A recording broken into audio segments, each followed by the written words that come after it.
అందరికీ నమస్కారం. ఆల్రెడీ కొంత లేట్ అవుతున్నాం కాబట్టి పేర్లు అందరికీ తీసుకోనండి. కమ్యూనిజం లేదు, క్యాపిటలిజం లేదు, అంతా టూరిజమే అని సిబిఎన్ గారు చెప్పినప్పుడు కొందరు విమర్శించారు. ఇప్పుడు వాళ్ళే ముందు మాట్లాడుతున్నప్పుడు కూడా పెద్దలు చెప్పారు, పొగుడుతున్నారు. మొన్న ఒక నేషనల్ ఛానల్ ఇంటర్వ్యూలో లోకేష్ అన్న మాట్లాడుతూ బెంగళూరు, గోవా ఒక బిడ్డ కంటే ఆ బిడ్డ పేరు విశాఖపట్నం అవుతుంది అని చెప్పారు. దాని ఉద్దేశం ఏంటంటే ఐటీ రంగమే కాదు, పర్యాటక రంగం కూడా విశాఖపట్నం అభివృద్ధి చెందుతుంది అనేది ఆయన ఆలోచన. అసలు పర్యాటకం అంటే ఏంటి మీ అందరూ ఒకసారి విశ్లేషించాలి. పని కోసమో ఆనందం కోసమో మనం ఒక కొత్త ప్రాంతానికి విజిట్ చేస్తాం. ఇవాళ నేను మహానాడు కోసం కడప దగ్గరికి వచ్చాను. నా అనుభవాలు కూడా మీకు చెప్పాలి.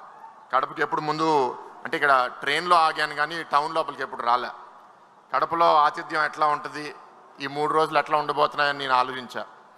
నా మిత్రుడు ఒకడు నా ఇంటికి రా, నాతో ఉండు అంటే నిన్న ఆయన దగ్గర ఉండడం జరిగింది. వాళ్ళు చాలా ప్రేమగా అక్కడ నన్నూరి షర్బత్తు, ఇవాళ పొద్దున కారం దోశ తినిపిస్తే నేను నా ఇంట్లో ఉన్నట్టు నాకు అనిపిస్తుంది. మొన్న ప్రపంచవ్యాప్తంగా ఒక మంచి పేరు పొందిన హిందీ యాక్ట్రెస్ ప్రియాంక చోప్రా గారు ఇవాళ మన తెలుగు డైరెక్టర్ ఎస్ఎస్ రాజమౌళి గారి సినిమాలో యాక్ట్రెస్గా కూడా పనిచేస్తుంది. ఆ సినిమా షూటింగ్లో తిరిగి అమెరికాకి వెళ్ళే దారిలో విశాఖపట్నం ఎయిర్పోర్ట్కి వెళ్ళేటప్పుడు ఒక సిగ్నల్ దగ్గర ఎవరో ఒక మహిళ జాంకాయలు అమ్ముతుంది. జాంకాయలు ఎంతమ్మా అంటే 150 రూపాయలు అని చెప్పింది. 150 రూపాయలు అంటే ఈవిడ 200 రూపాయలు ఇచ్చింది. ఆవిడ జాంకాయలు ఇచ్చింది.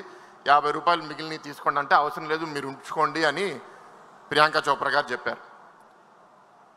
ఆ మహిళ కొంతసేపు ఆలోచించి సిగ్నల్ మారే లోపల తిరిగి వచ్చి ఇంకో 2 జాంకాయలు ఇచ్చేసి వెళ్ళిపోయింది.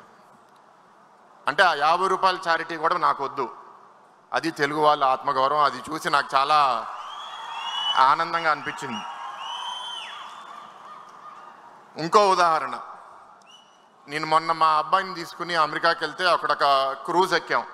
ఒక బోటు, అది సముద్రంలో ఒక రోజు వెళ్ళి పక్కనే ఒక దేశం బహామాస్ అనే దేశంలో దిగి, ఆ దేశంలో దిగినప్పుడు అక్కడ ఒక ట్యాక్సీ డ్రైవరు ఆ ఊరిలో ఒక దగ్గర నుంచి ఒక హోటల్కి తీసుకెళ్ళాలి. 15 నిమిషాల ప్రయాణం. 15 నిమిషాల్లో ఆ దేశ చరిత్ర, ఆఫ్రికా నుంచి ఎట్లా బానిసలు తీసుకొచ్చారు, అక్కడ ప్రధానమంత్రి ఎట్లా అవుతారు అని 15 నిమిషాలు మాట్లాడితే ఒక మెంబర్ ఆఫ్ పార్లమెంట్గా నాకు చాలా ఆనందంగా అనిపించింది. పర్యాటకంలో వచ్చే అనుభవాలు జీవితాంతం మనతో మనం తీసుకెళ్తాం. ఏం జరిగినాయి? నేను అమెరికాలో చదివాను, అక్కడ చాలా చోట్లకి వెళ్ళాను. వెళ్ళినప్పుడు వాళ్ళు చాలా కథ రాస్తారు. తీరా ఆ ప్లేస్కి వెళ్ళి చూసేసరికి ఓ సింతేనా అనిపిస్తుంది. మన కడపలో ఇక్కడ గండికోట ఉంది. ఆ గండికోట ప్రపంచవ్యాప్తంగా చాలామందికి ఇంకా తెలియదు. ఇక్కడ ఒక మిత్రుడు కూర్చుని అక్కడే నేను ఉంటున్నాను, ఇక్కడ 1:30 పొద్దున వస్తే అది యుఎస్లో గ్రాండ్ క్యానియన్ అంత గొప్పగా ఉంది అని చెప్పారు. ఇట్లాంటి రంగాల్ని మనం అభివృద్ధి చేయాలని బాబు గారు గత 30 ఏళ్ళుగా పనిచేస్తున్నారు. ఒకటి మనం గుర్తించాలి, ప్రపంచవ్యాప్తంగా ఉన్న ఉద్యోగాల్లో 10 ఉద్యోగాల్లో ఒక ఉద్యోగం ఇది పర్యాటకం, టూరిజంలో ఉంటుంది. ఇక్కడున్న మన నాయకులు, కార్యకర్తలు కూడా చాలామంది పిల్లలు భవిష్యత్తులో పర్యాటకంగా ఒక వృత్తి, ఒక ఉద్యోగం, ఒక వ్యాపారం కూడా చేసే చాలా మంచి అవకాశం ఉంటుంది. అది గుర్తించి అప్పుడు ఆనాడు హైదరాబాద్లో hotels, convention centre, ORR, airport ఇవన్నీ బాబు గారు పెట్టారు. అంతేకాదు ఇవన్నీ పెట్టిన తర్వాత వచ్చిన వాళ్ళకి మంచి అనుభవం ఉండాలంటే మన రాష్ట్రం, మన నగరం చాలా పరిశుభ్రంగా ఉండాలి అని క్లీన్ ఇండియా, క్లీన్ హైదరాబాద్.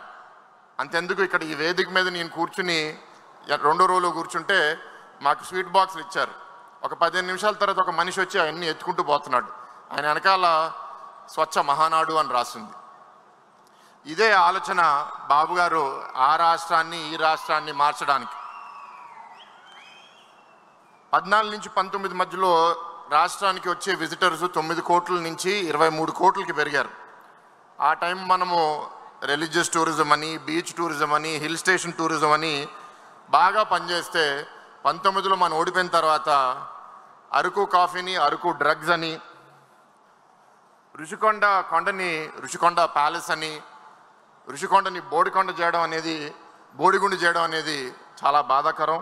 ఇట్లా చాలా జరిగినాయి. శ్రీశైలం నాగార్జున సాగర్ బోట్ టూరిజం ఆపేశారు, పాపికొండల్లో బోట్ రైడ్లు ఆపేశారు, విశాఖ ఉత్సవం లాంటి పండుగలను ఆపేశారు. మొన్న మీ అందరూ న్యూస్లో చూశారు, కశ్మీర్లో పహల్గామ్ టెర్రరిస్ట్ అటాక్ ఎందుకు జరిగింది? ఎందుకంటే కశ్మీర్లో ఇవాళ పర్యాటకంగా చాలా అభివృద్ధి చెందుతుంది, చాలామంది వస్తున్నారు, ఆర్థికంగా అక్కడ అందరూ అభివృద్ధి చెందుతున్నారు.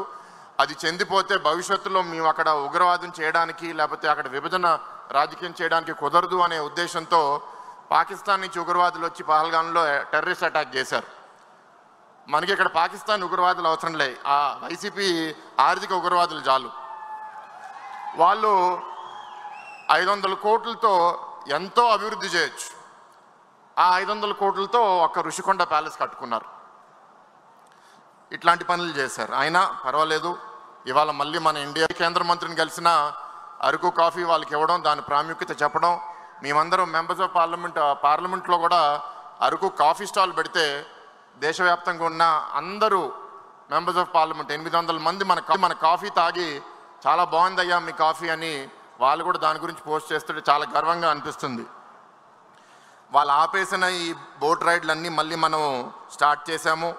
క్రూజెస్ కూడా వైజాగ్లో ఒక క్రూజ్ వచ్చింది. ఏదో రోజు ఆ క్రూజ్ అండమాన్కి కూడా వెళ్ళాలని కోరుతున్నాను. ఇక్కడ పెట్టుబడిదారులకి మళ్ళీ ధైర్యం పుట్టించి ఓబరాయ్ హోటళ్ళు, మేఫేర్ హోటళ్ళు, తాజ్ హోటల్ అని ఉత్తరాంధ్రలో, ఇతర రాష్ట్రాల్లో, ఇతర ప్రాంతాల్లో బాపట్ల బీచ్, ఇక్కడ గండికోట, రాజమండ్రిలో అఖండ గోదావరి ప్రాజెక్ట్ అని కేంద్రం నుంచి 200 కోట్లు కూడా తీసుకుని రావడం జరిగింది. ఇట్లా చేసుకుంటూ పోతాం. నాకు తీర్మానం ఒకటి ఇచ్చారు, ఆ తీర్మానం ఒకసారి చదవాలనుకుంటున్నాను.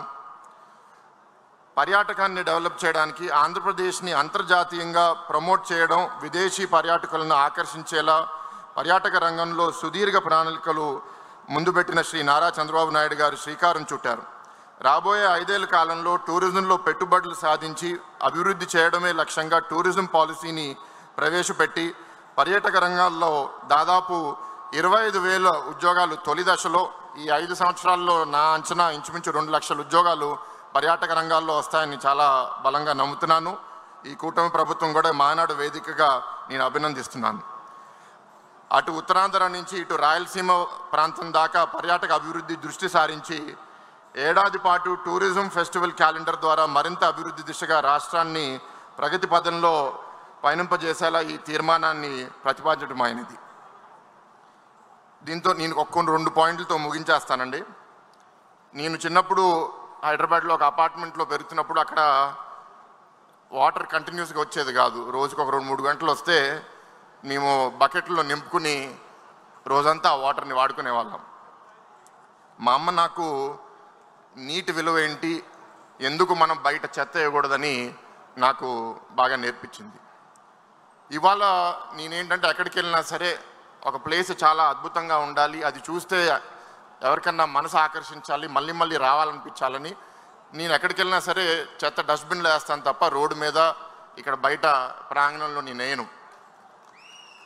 కానీ ఒక అనుభవం మీకు చెప్పాలి.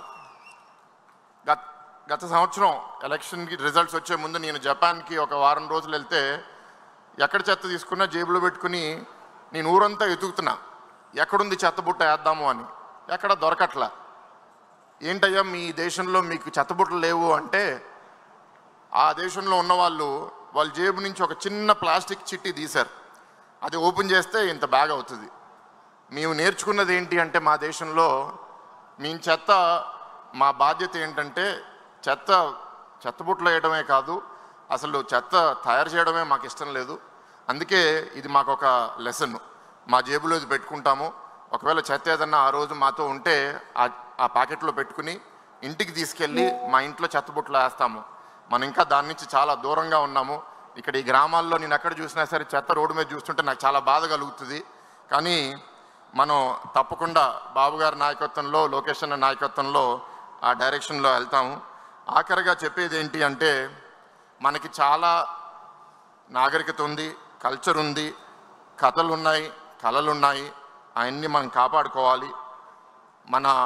ఎప్పటి నుంచో మన పూర్వీకులు చెప్పేది అతిథి దేవో భవ అనేది మనందరూ ఆలోచించి ఆ విధంగా మనం పనిచేస్తే రెస్ట్ ఆఫ్ ద వర్క్ బాబు గారి నాయకత్వంలో, లోకేష్ అన్న నాయకత్వంలో, వేదిక మీద ఉన్న నాయకులందరూ, ముందున్న నాయకులందరూ కలిసి పనిచేసి ఈ రాష్ట్రాన్ని ఒక స్వర్ణాంధ్రగా తయారు చేస్తారని చాలా బలంగా నమ్ముతున్నాను. ఆఖరిగా ఈ ఎన్టీఆర్ గారి జయంతి సందర్భంగా నన్ను మాట్లాడే అవకాశం ఇచ్చినందుకు అందరికీ నమస్కారం. Thank you.